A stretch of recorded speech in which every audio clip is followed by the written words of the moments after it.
"Oh my God," she exclaimed. "What have you done?"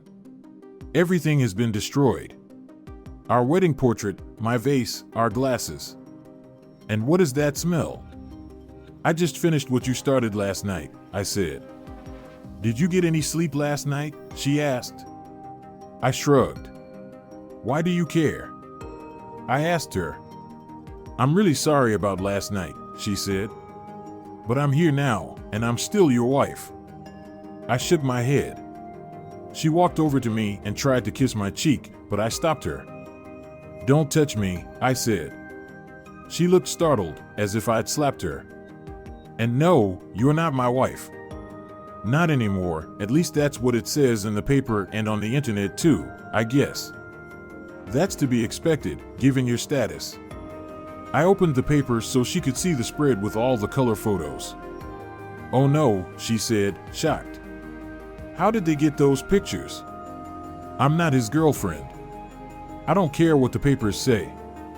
"What difference does it make?" asked I. "You had yours, and now we're done." "I need to go to the bathroom, and then we should sit down and talk," she said. February is truly dreadful, there's no denying it. Let me put it another way, February could definitely use some serious improvement, as it consistently brings about hardships, unless, of course, you're fortunate enough to reside in a place where winter doesn't rear its chilly head each February. But this particular February seems to surpass all others in its unpleasantness. I pondered this as I sat on my apartment balcony, enjoying a cup of coffee and indulging in a cigarette, a regrettable habit, I admit. I had quit long ago during lean financial times, but now that money isn't much of an issue, I find myself indifferent. Nonetheless, I refrain from smoking around my children. I'm keen to prevent them from adopting my vices and shield them from secondhand smoke. Fortunately, they'll be spending this weekend with their grandparents, affording me some rare moments of contemplation. The most dismal February I've experienced commenced with a fortnight devoid of sunshine, dreary skies, temperatures hovering around 20 degrees, and several inches of snow. Valentine's Day was anticipated with desperate optimism, as if it held the promise of redemption. That year, falling on a Thursday, so many took the following day off that commentators joked about the prospect of shutting down the entire city on February 15th. My wife, Linda, and I had grand plans for Valentine's Day, much like everyone else. However, like the rest, we awoke to find fresh snow accumulating rapidly. By mid-afternoon, we were both dismissed from work before conditions worsened. The entire city was virtually paralyzed by the time we prepared for our anticipated evening out. All roads were impassable except for essential travel, so we resigned ourselves to donning cozy sweaters instead. Our lofty Valentine's Day aspirations, a romantic movie, dinner, and dance, designed to compensate for the preceding fortnight of misery, were reduced to frozen pizza and a viewing of Frozen with the kids. The only dancing that evening was courtesy of Emma and Timmy, aged 6 and 4 respectively, twirling around their bedrooms despite our protests that there would be no school the following day. When the kids were asleep, I held out the wine glass to Linda, sighing as I did so. "I'm sorry, honey," I said. "It wasn't supposed to turn out this way." "It's all right, Jim," she replied. "It wasn't your fault. And it was fun to anticipate what you had planned for us. Plus, for that matter, I got a new evening gown," she said in response, "which I haven't seen yet." I told her, "You know the rule, you don't see it until you take me outside in it," she said, raising her eyebrows. I stared at her, trying to imagine what she bought and how she would look in it. Everything she wears not only looks great on her, but reflects who she is. She started sewing her own clothes in middle school and still does from time to time. She also sews many of the outfits for Emma. Anyone lucky enough to see her dressed up would think she was the most attractive woman in the room, but couldn't understand why, because there were more beautiful women there. I looked at the diamond ring I'd put on her finger almost 10 years ago, and it sparkled in the firelight. "Thank you for saying yes, Linda. I love you." I raised my glass to us. "I love you too."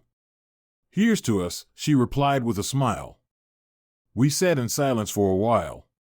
"Linda, I'm sorry I've been acting like a bear these past few days," I said. You and the kids haven't done anything, and you deserve better from me. It's just this damn February, and it's... I know, Jim, she said quietly. I'm sorry too. I've been just as bad. I think bears hibernating is the right idea. We really should hibernate until spring. We've all been on edge, even the kids. The people at my job are much worse than you are, though. What's it like at your job? Same thing. Well, look on the bright side, Jim.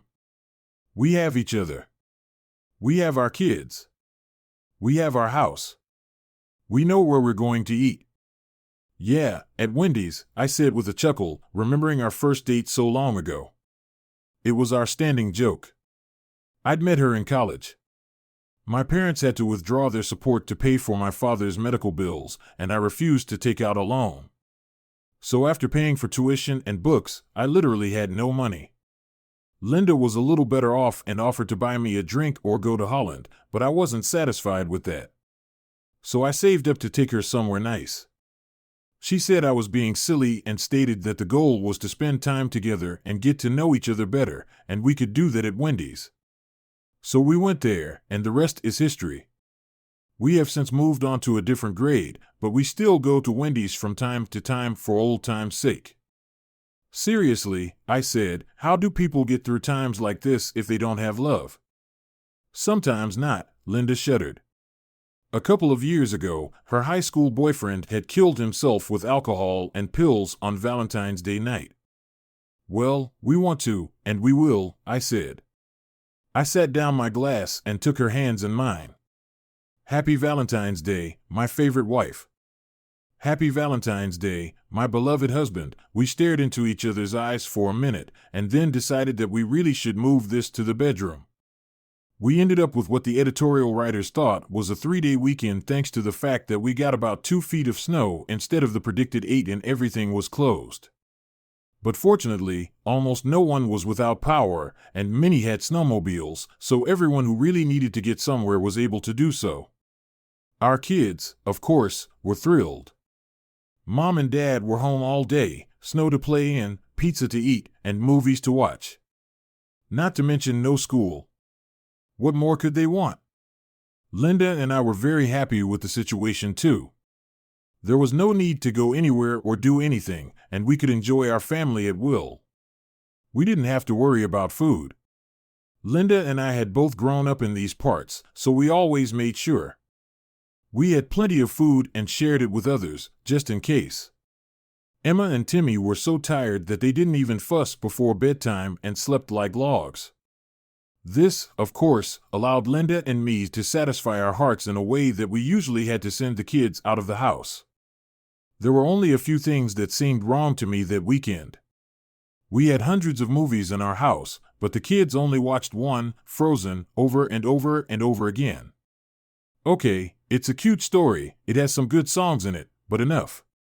And Linda still couldn't model a dress for me and wouldn't even let me look at it. Taking me outside means going out, not in, she said, smiling coyly. What if I promise to rid you of it? Is that close enough? I asked. Nice try, but no cigar, she said, unwilling to budge an inch. The real world returned early Sunday evening as the plows drove through our neighborhood. School and work were due on Monday, and we all sighed as we packed up. Just before bedtime, Emma and Timmy came into the living room, freshly washed and in their night clothes. Big Sister, of course, was the spokesperson, standing as straight and tall as she could. Mommy, Daddy, this weekend was the best weekend ever. Thank you for playing with us, watching our movie with us, and being together for 3 whole days in a row. We love you. With those words, Daddy's girl climbed into my lap, and Mommy's boy climbed into Linda's. After hugging us with the cutest baby hugs in the world, they switched parents and did it again. I looked at Linda, and her eyes were as moist as mine. We love you too, I managed to murmur. We're so glad you're our children. That night, Linda and I made love until we felt like we were merged into one being. In the morning, we couldn't wipe the smiles off our faces, and neither could the children. In February, however, the harshness of everyday life returned, and the 3-day weekend became just a memory.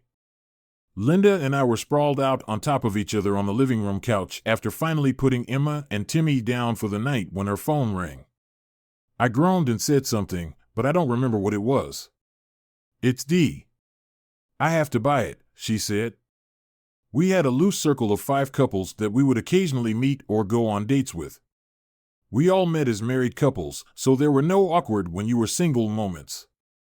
We all had the same ideas about fidelity, that is, you just did it.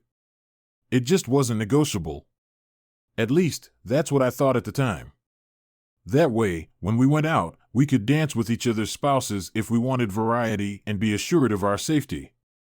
The closest we got was with Dee and her husband, Dave. She and Linda were pretty much best friends forever. Answering the phone, Linda made a "I'll be brief" gesture. I could see Linda getting more and more excited as she talked to Dee. She was glowing when she finished talking and fell into my lap. "So, what was it?" I asked, my face reflecting her smile. "Well, my dear husband," she said with a smirk, "I know you think this awful February has gone on long enough, that's for sure." I said, reaching for my glass of wine. Linda grabbed my wrist to stop me and placed my hand firmly on her slender waist. "Well, we're here, lamenting that not only is this the worst February in the history of mankind, but we have to put up with an extra day," she said. Something didn't fit with the smile on her face, and I told her so. "That's because Dee came up with a great idea," she said. "The extra day of horror falls on Friday. What if we all get together, get a babysitter for the kids, have a nice dinner, then dance at a nice club, and then get a hotel room for the night? That way, we can have a bit of a romp and not worry about getting home and end this horrible month, right?" I liked the idea, but I had a couple of questions. What about getting from the club back to the hotel?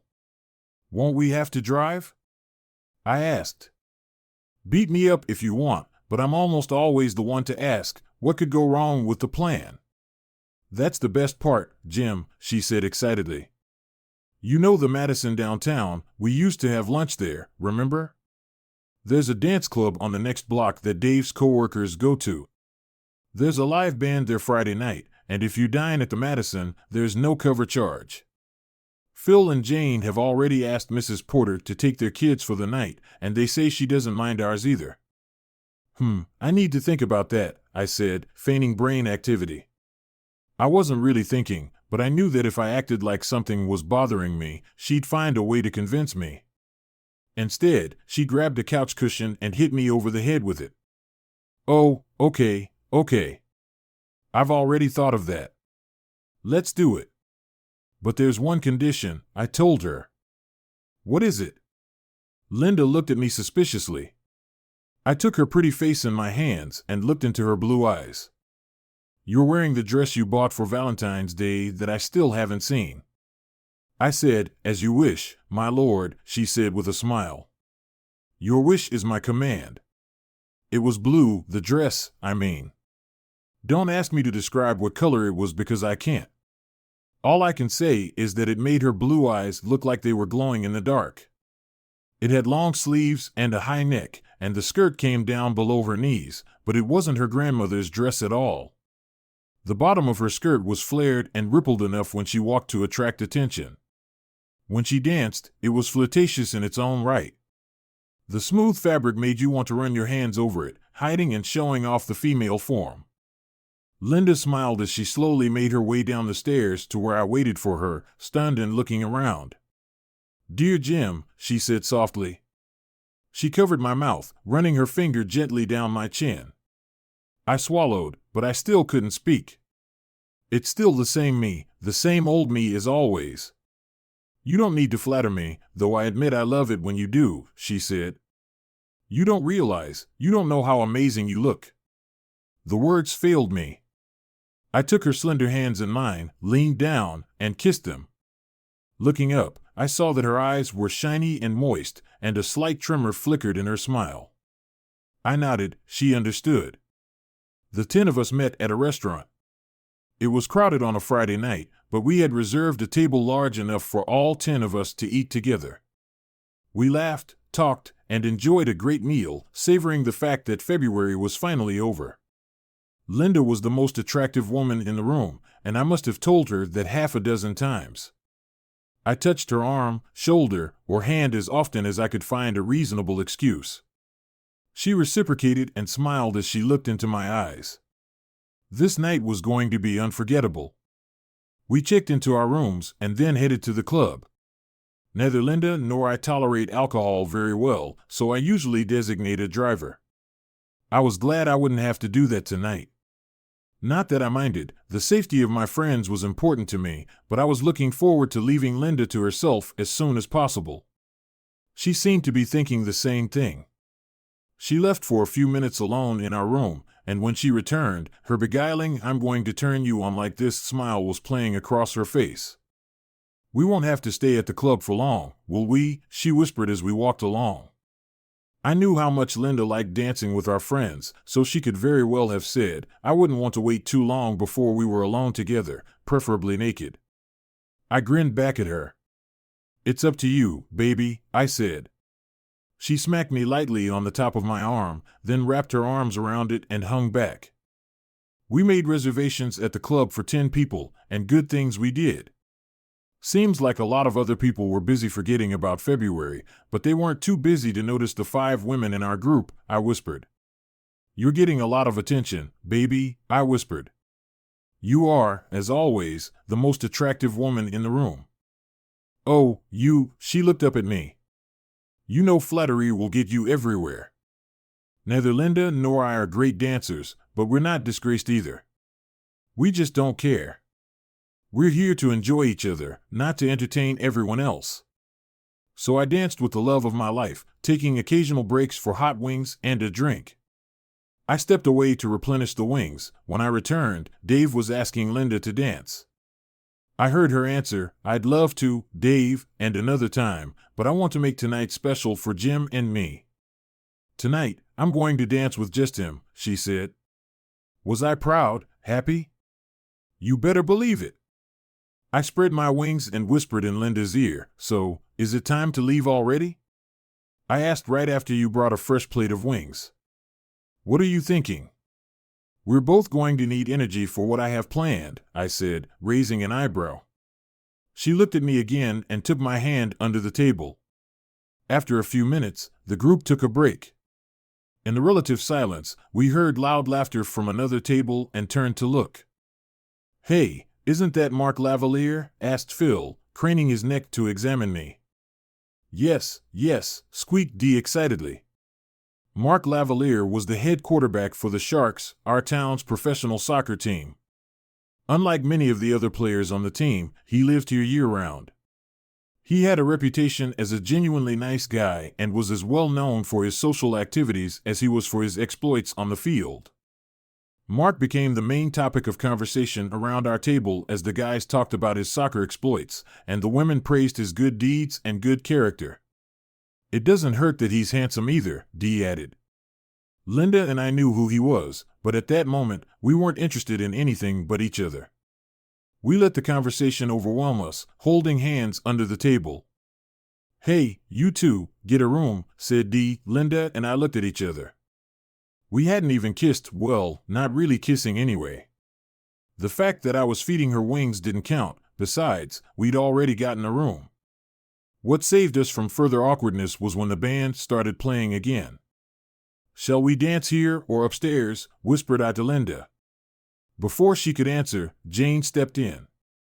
"HEK coming this way," she exclaimed. Sure enough, Lavalier came out from behind his table and headed toward ours. I was amused by the reaction of the women at our table. 4 of them were primping and flaunting, chanting, "Pick me, pick me." Talk about an embarrassing display. If you think a woman can't flaunt when she's sitting down, think again. Linda lowered her eyes and squeezed my hand a little tighter. "Hi, I'm Mark. Would you like to dance?" he asked. He stood behind Linda's left shoulder and held out his hand to her. I felt her sigh and dropped my hand like a hot potato.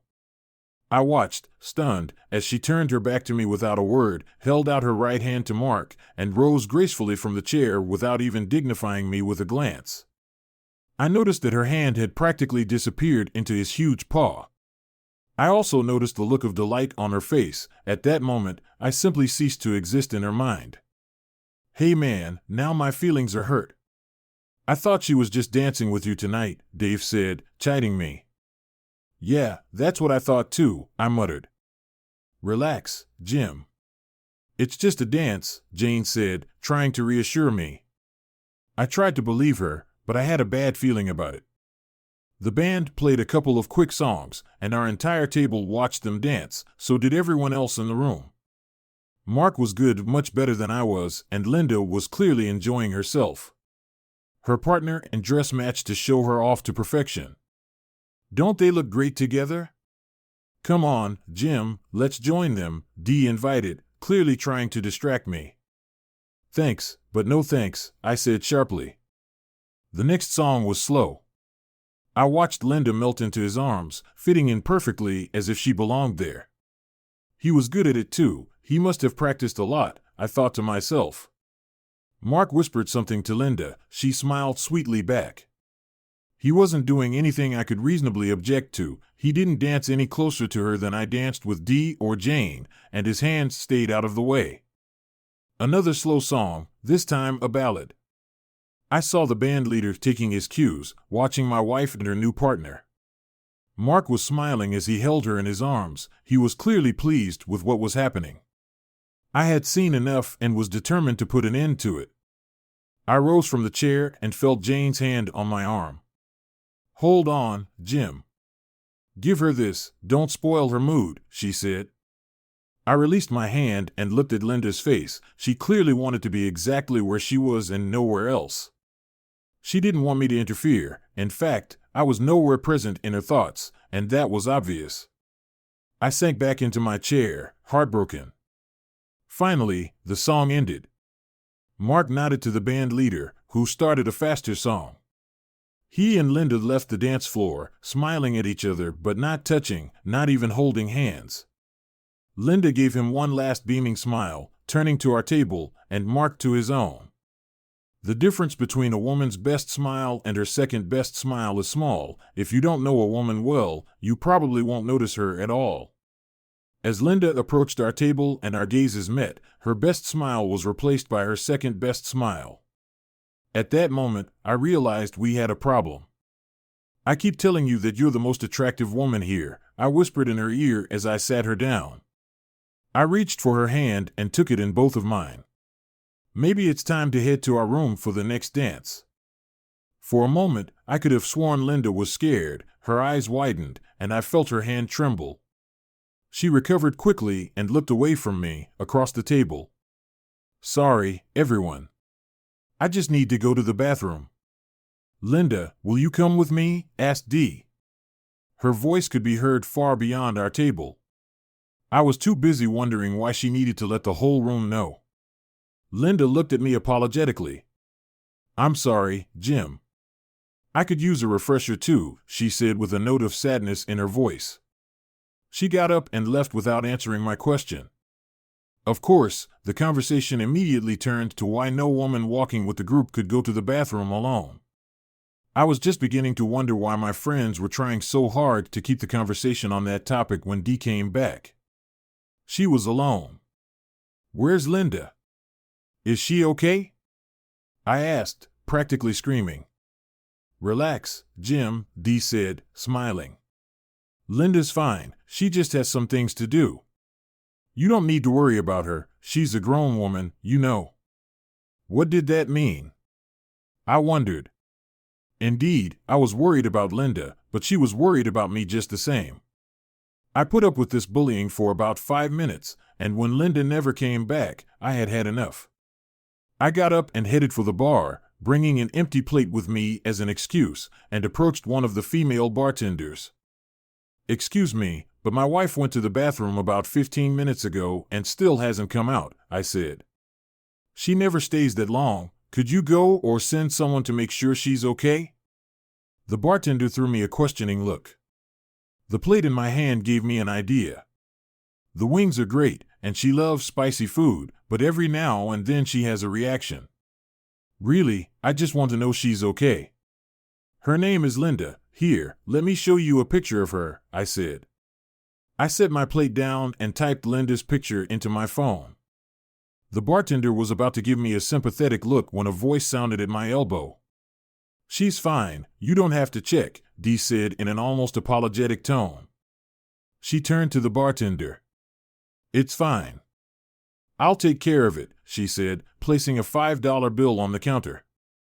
I wondered why the bartender looked at me sympathetically as she tucked the bill into her pocket. What? Why did she go in there with you? I asked. Because you asked her to, I was completely confused.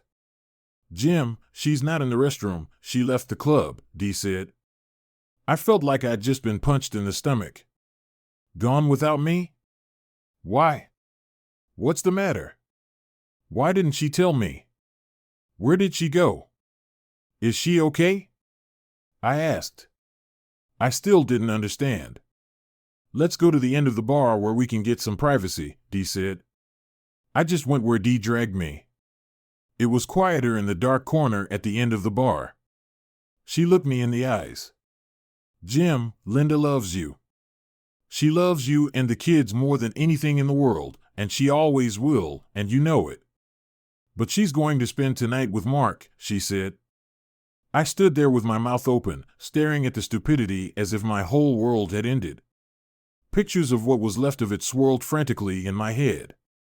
Linda at the top of the stairs in her beautiful blue dress. Linda at dinner. Linda at the club. Linda as we fed each other wings. Linda in asshole's arms. My Linda, the mother of our children, the love of my life. My anger was growing. So, on what should have been a special night for us, she dumps me for some jock, I growled, looking at Dee. Jim, she had left you. She's coming to your house tomorrow, and you'll have many more special nights together, she said. What is this woman smoking? I wondered. She didn't even have the guts to tell me to my face that she was leaving me. She just slipped out the back door like a snake, I said. And you helped her, Jim. Listen to me, she didn't leave you, Dee began. Well, if she hasn't left me, then where the hell is she? Definitely not with me now, is she? I spoke louder and louder, and I didn't care who heard me. Please calm down, people are looking at you, Dee said. Look, I know you're hurting, but it's just today. Linda knows, we all know that you are the only man for her and always will be. You're a good guy, Dee said condescendingly. Yeah, and we all know where a good guy ends up, don't we? I said through clenched teeth. Jim, it's not like that. You're putting too much importance on it. It's just tonight, and tomorrow she'll come back to you, and everything will be the same, she said. I snorted. If she really believes that, nothing will change, no matter what I say anyway.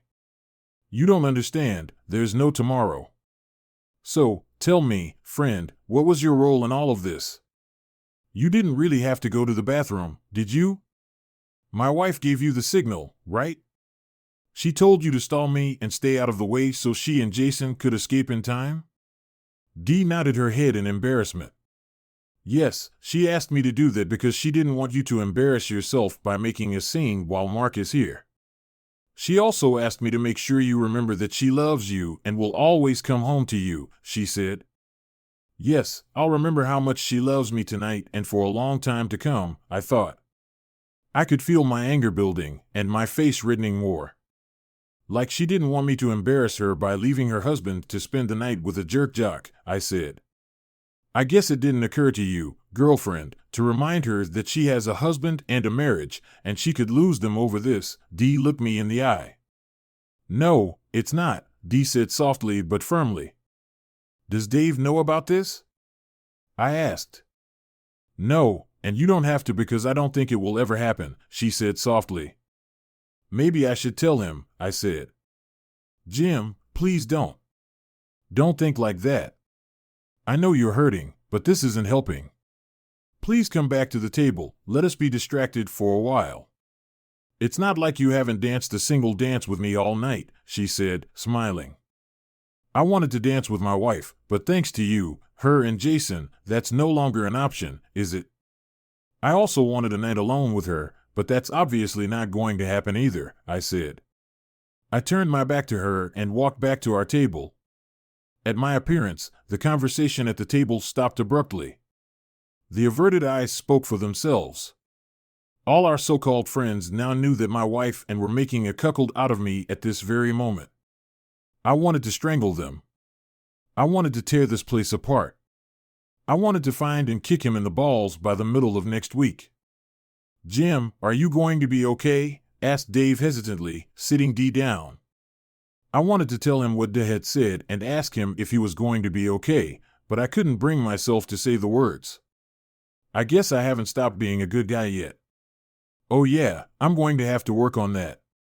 It depends on what you mean by good, I said. A few nervous giggles erupted. I mean, yeah, it was a shitty thing to do, but you'll get over it, right? You're not going to divorce Linda over it, are you? Asked Dave. I don't see why not, I replied coldly. There was a collective sigh at the table. Why are you all surprised? I asked.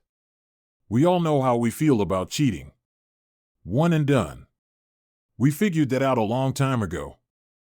But Jim, that's Mark, Lavalier intervened. So what? I don't care who entertains her if it's not me, that's it, I said angrily.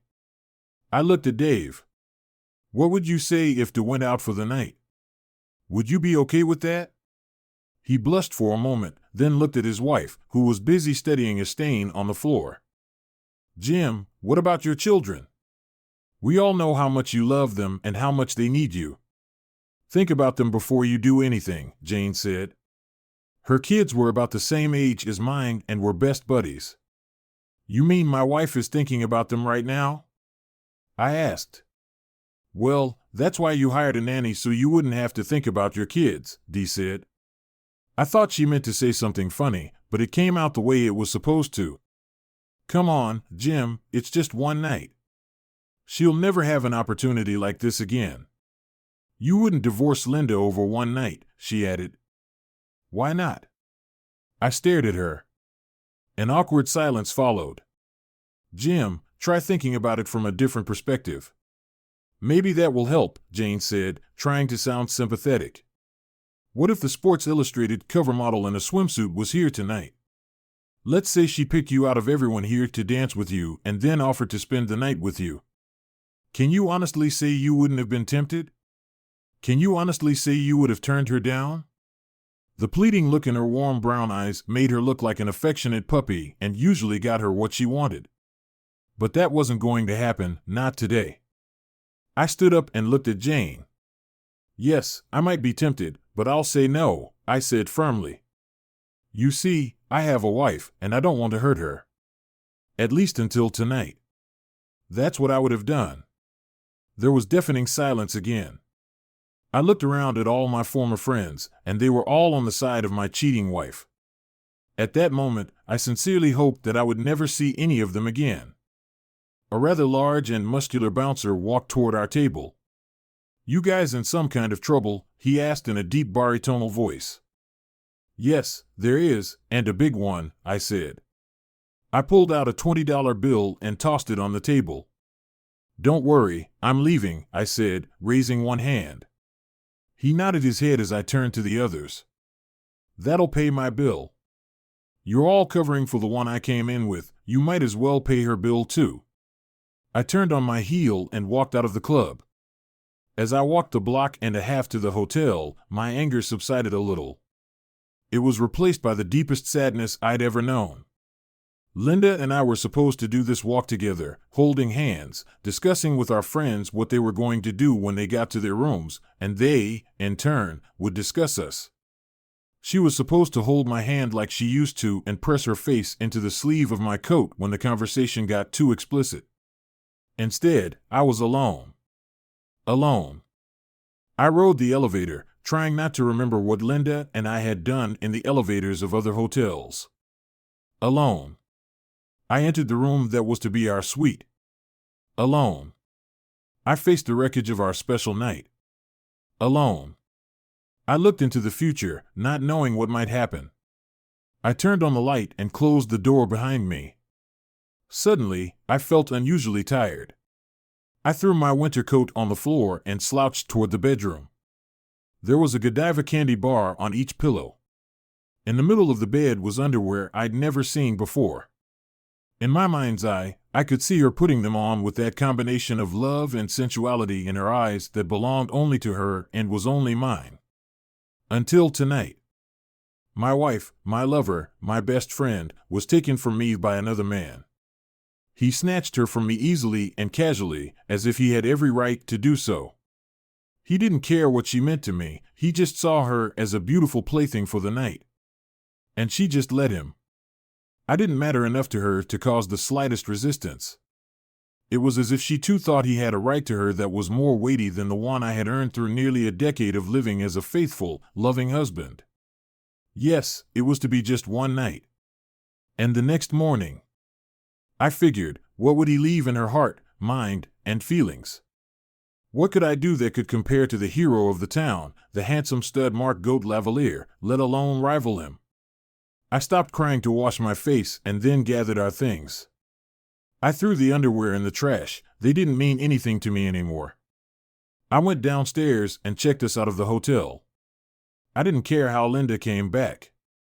The desk clerk looked puzzled as I went through the checkout procedure. "Is everything all right with your room, sir?" she asked.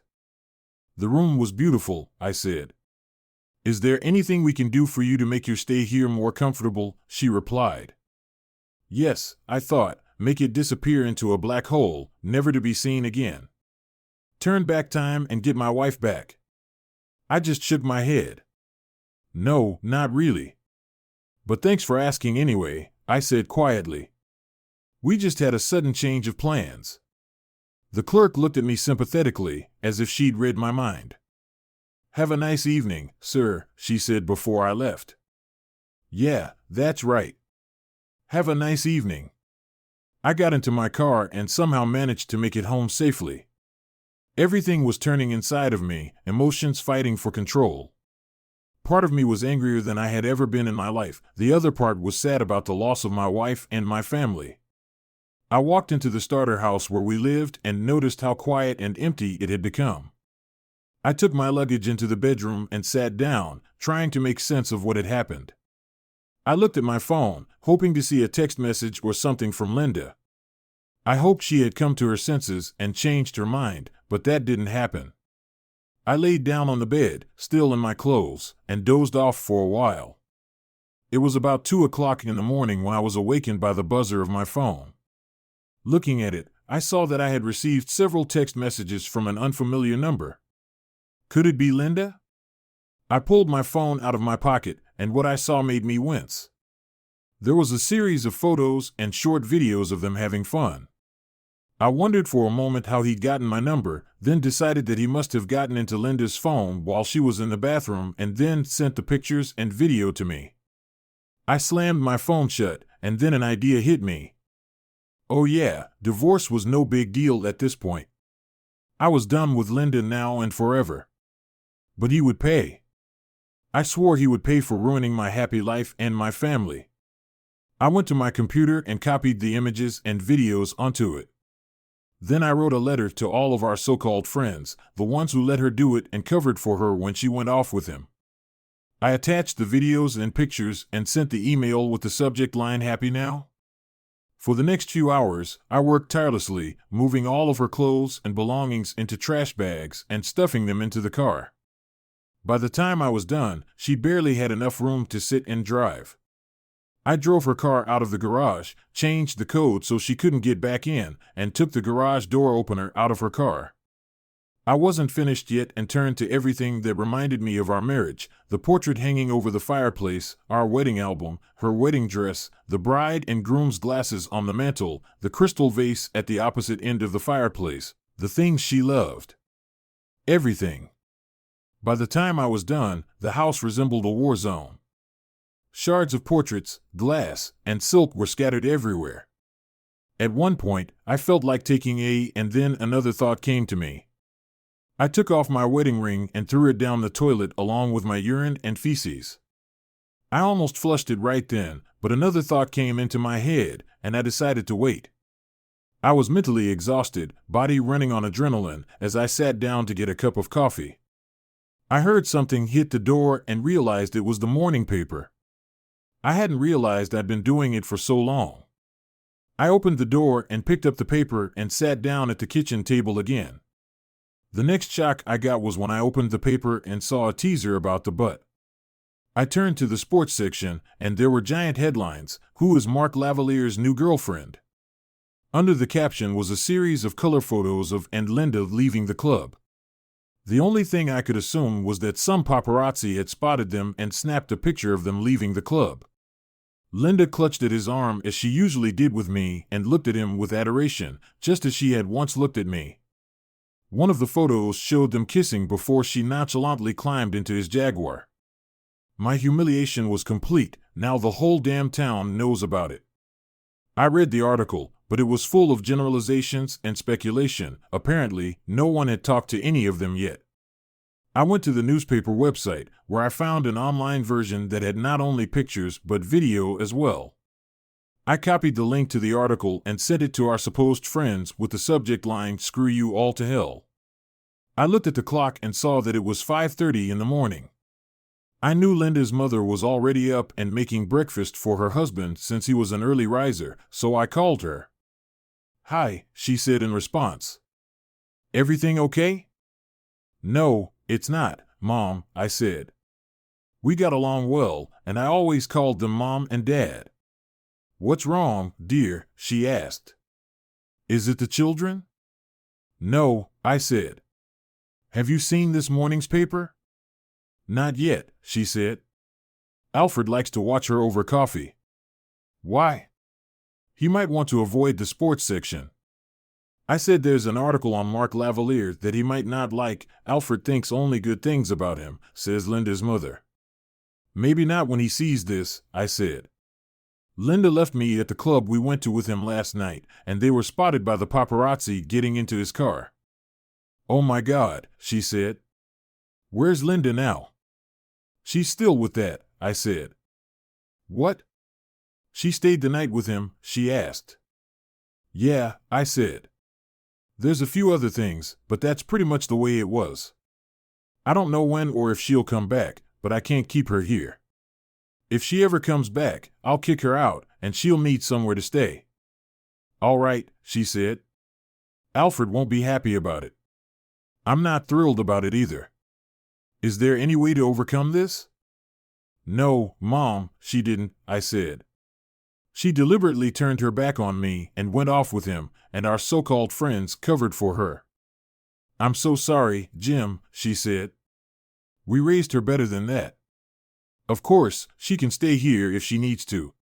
But what about the children? They're at the babysitter's for the night. I may have to ask my in-laws to watch them for the rest of the weekend," I said. "Okay," she said.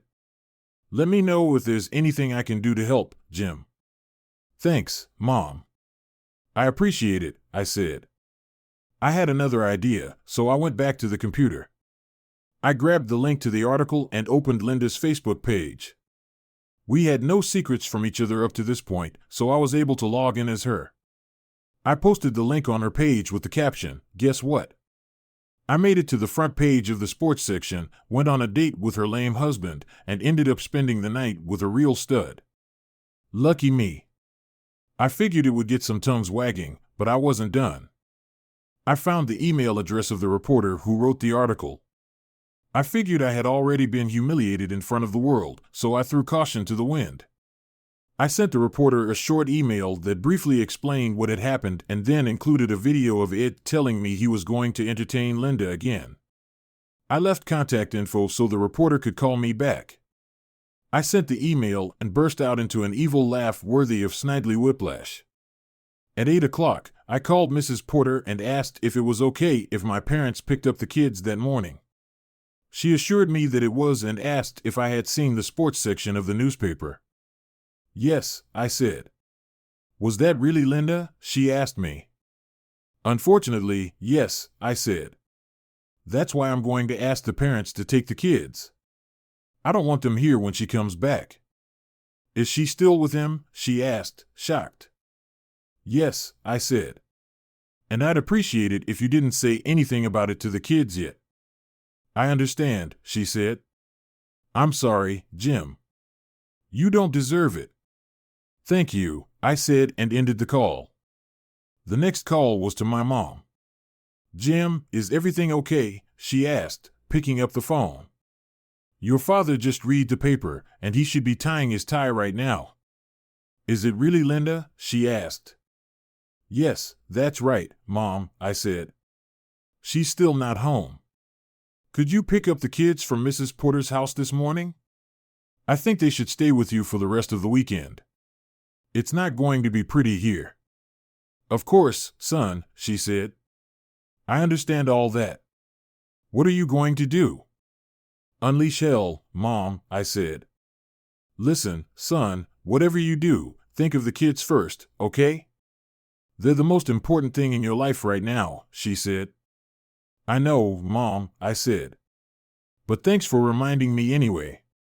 And thanks for picking them up and letting me stay with you. We finished talking, and I grabbed a cup of coffee. I felt like smoking a cigarette, but I fought the urge and kept walking around. Around 9:30, my cell phone rang. I saw that it was Dee and answered it. What? I bellowed. Hi, Jim, it's just me, Dee, she said. I know it's you, I said. What the hell do you want? Jim, I saw this morning's paper, and I wanted to apologize. I had no idea it would be this bad, she said.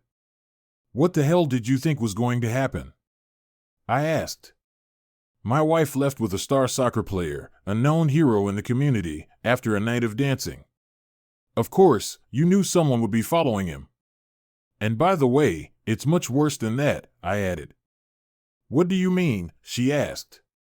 You'll have to wait and see. By the way, have you looked at Linda's Facebook page? I asked. Not yet, she said. Why? Take a look, I said. Have you looked at your email? Not yet, she said. I always like to have my morning coffee first. Well, the answers to your questions are right here, I said. I hope you're happy as hell. I ended the conversation before she could say anything else, but I assumed she'd call back. After that, I got a few more calls. One was from Jane, who really didn't like the video and photos sent by Zaz Rennett. Why are you so surprised? I asked. I never thought he would actually do something like this, she said. What do you mean, entertaining my wife or sending pictures and videos? I asked. Some pillar of society, don't you think, Jim? She asked. What are you going to do? She asked. What do you think? I asked. You should all be very happy now. Say goodbye and bugger off. I ended the conversation and sat down to drink my coffee. But then the phone rang again. I didn't recognize the number, but I answered it anyway. Miss Thomas Carlyle, a woman's voice asked. That's him, I said. Mr. Carlyle, this is Audrey Tanis from the Daily Record. I received an email and video from you. Is your wife the same woman seen with Mark Lavalier last night? She asked. Yes, that's the one your photographer captured with Jason last night, I said. Who? She asked. Sorry, that's just what I call him, I said. I see, she said. And you say the woman he is with is your wife? She asked. My soon-to-be ex-wife, I said. So, you're getting divorced over this? She asked. Absolutely, I said. You said there were other videos and some pictures in your letter, she asked. Yeah, I said. Would you like to see it? I would, she said. If we use either one of them, we'll weed out all the bad stuff. Can we get together sometime and discuss this? If we can, I'd like to know your story, I thought. Sure, I said. But I'd like to wait until she gets home first. She's not back yet? Asked Audrey. No, she isn't, I said. Okay, look, why don't you give me a call when you can meet with me, and we can talk things over, she said. Sure, I said. We ended the conversation, and I put my phone back in my pocket. Curious, I went to her Facebook page and saw several comments on the post I had posted earlier. It was about 50-50, with half of the commenters calling her a happy woman and asking what it was like to be with, while the other half were judging her for dumping me. Several of her male friends on Facebook called her a bitch and said they would kick her ass if their wives did what she did. I couldn't help but notice that she had lost a few Facebook friends because of this and chuckled to myself.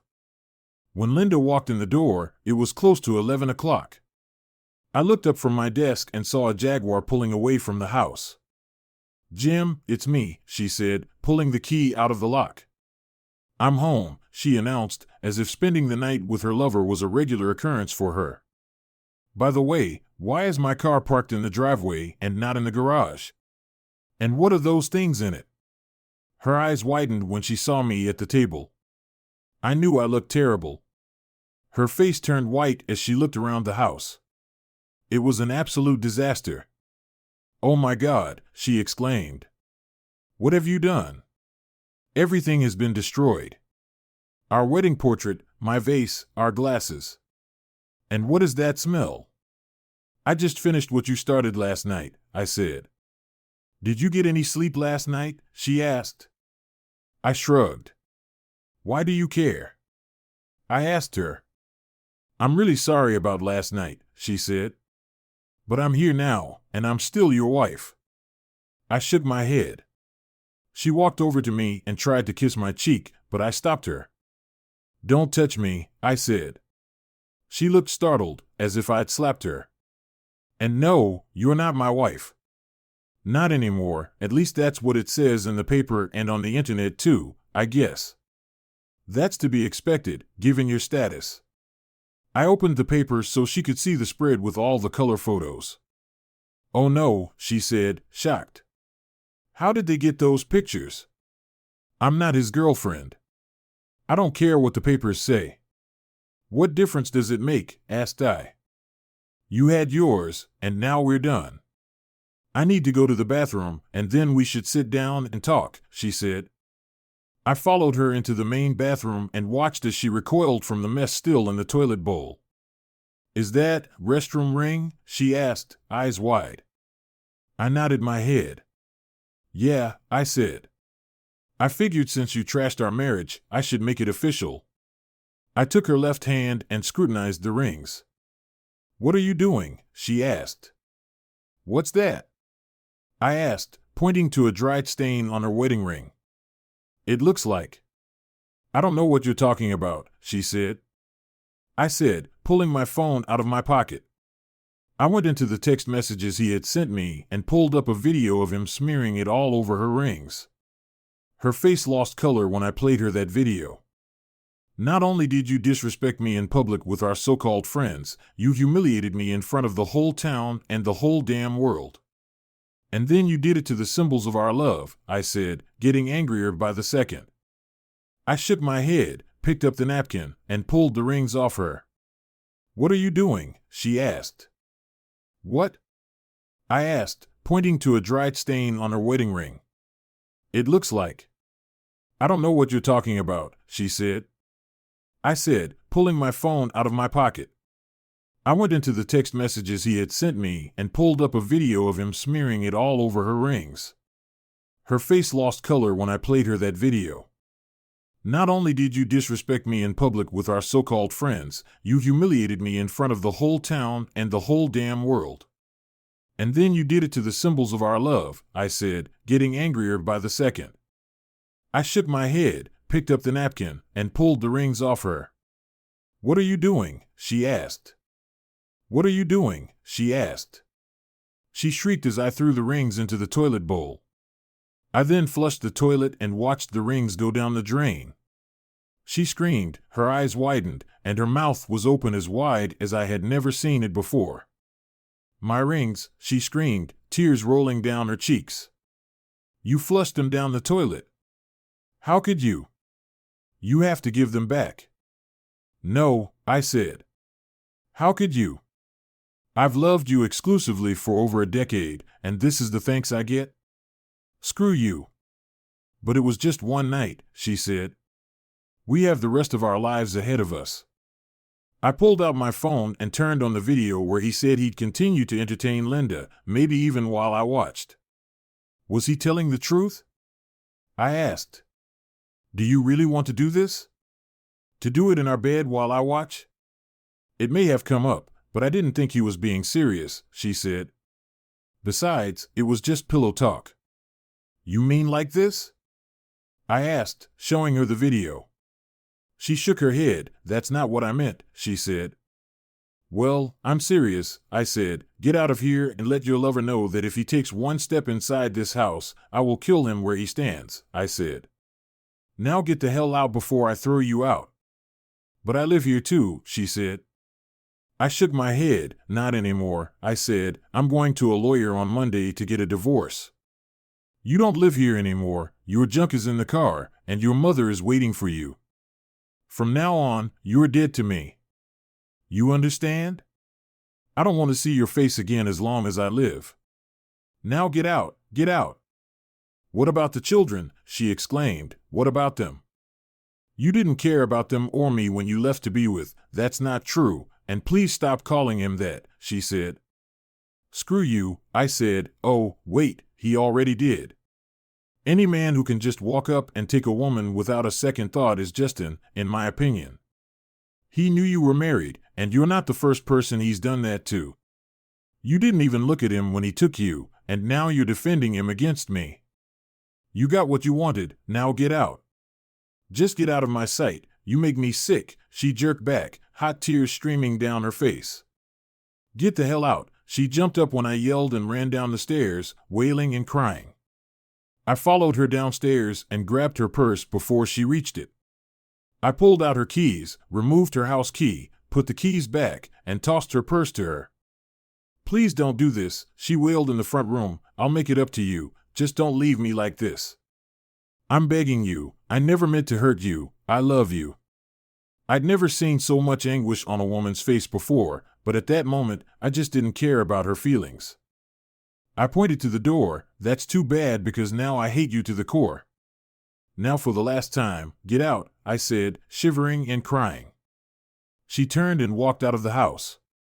I watched her get into her car and drive away, wiping the tears from her face.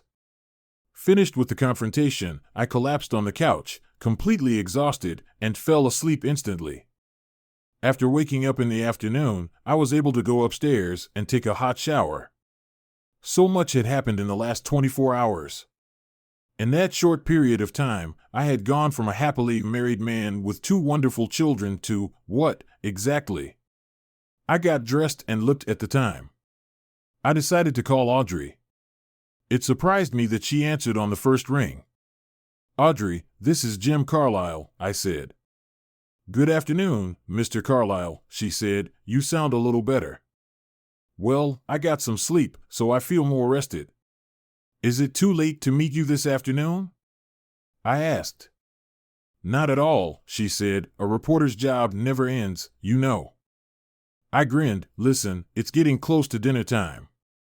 Would you mind meeting me somewhere, maybe someplace quiet where we can talk? Not at all, I said. What seems good to you? Well, there's a new restaurant by the mall called Schur's. Would that work? I've been there, and it's pretty quiet. We can talk without interference, she said. Yeah, I know the place, I said. I'll meet you there. We finished talking, and I made another call to my mother. I wanted to talk to the kids to make sure they were okay. They were busy watching Frozen again, but interrupted the movie to talk. Where's Mom? Asked Emma. She's staying with her mother for now, I said. Why doesn't she stay home with you? She asked. We're working out some issues, I said. That's okay, I'm sure you'll see her soon. Listen, I need to meet someone, but I'll call you later, okay?